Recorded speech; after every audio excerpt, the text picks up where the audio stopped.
खुशी जिसे आप यहाँ वहाँ न जाने कहाँ कहाँ ढूंढते हैं, कभी किसी वस्तु में तो कभी लोगों में, कभी किसी जगह पर तो कभी धर्म स्थलों पर। जरा रुकिए और देखिए, वही लोग जो तुम्हें कभी खुशी देते थे उसके बदले तुम्हें दुख भी पहुंचाते हैं। कोई वस्तु तुम्हें सिर्फ कुछ दिन ही खुशी दे पाती है, तो बस समझ जाओ, रुककर अपने अंदर देखने का यही समय है। क्योंकि हर अनुभव, चाहे वो सुख हो या दुख, आपके अंदर ही पैदा होता है, आपके बाहर नहीं। दुनिया में ज़्यादातर लोग खुद की बनाई सीमाओं में फंसे हुए हैं। वह खुद की सोच में दिन रात इस प्रकार डूबे रहते हैं कि उन्हें इस बात का एहसास नहीं है कि उन्होंने खुद को खुद के अंदर ही बंद कर लिया है। तो कृपया अपने इस स्वप्न रूपी संसार से मुक्त हो जाएं और यथार्थ को जानें। कायरता। कायरता क्या है, सोचा है आपने?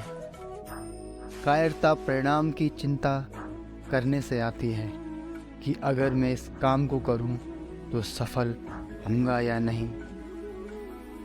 ये कैसी चिंता?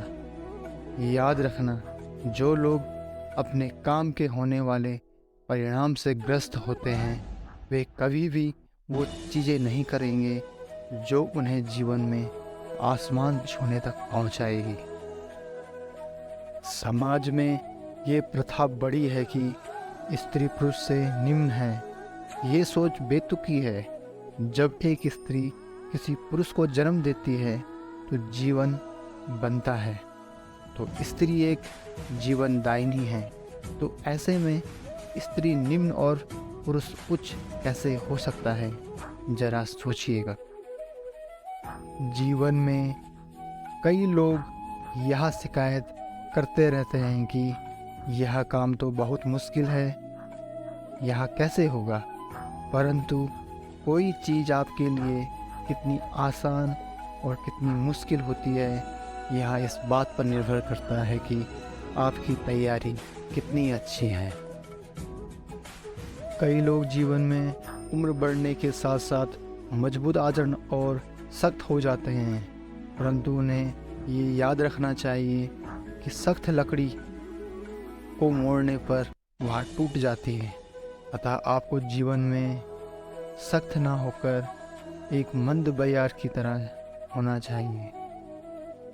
लोग जीवन में इस दुविधा में फंसे रहते हैं कि यह कार्य करूं या वह कार्य करूं, परंतु यह सोचने की बजाय कि यह कार्य किया जाए या वह, स्वयं को किसी भी कार्य में 100% झोंक दें।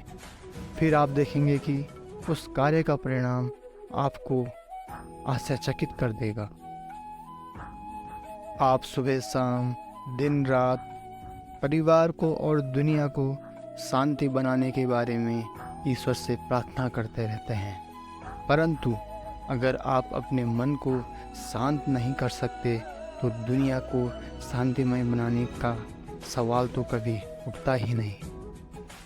कृष्ण जी कहते हैं कि मेरी पूजा इसलिए नहीं की जाती क्योंकि मेरा जीवन सुंदर और बढ़िया था, बल्कि मैंने जीवन की हर परिस्थितियों में, चाहे कितनी भी खुशी या दुख आए, उन सभी परिस्थितियों में मैंने सूझबूझकर और बेहतरीन ढंग से व्यवहार किया। तो यही बात मुझे भगवान का दर्जा देती है। जब कोई आपको मूर्ख कहता है तो आप क्रोध में आ जाते हैं, क्योंकि ये आपका अपमान है।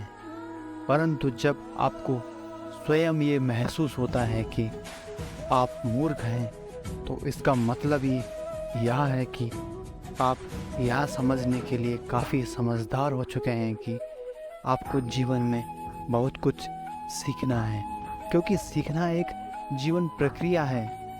इसे किसी भी उम्र में रोक कर नहीं रख सकते।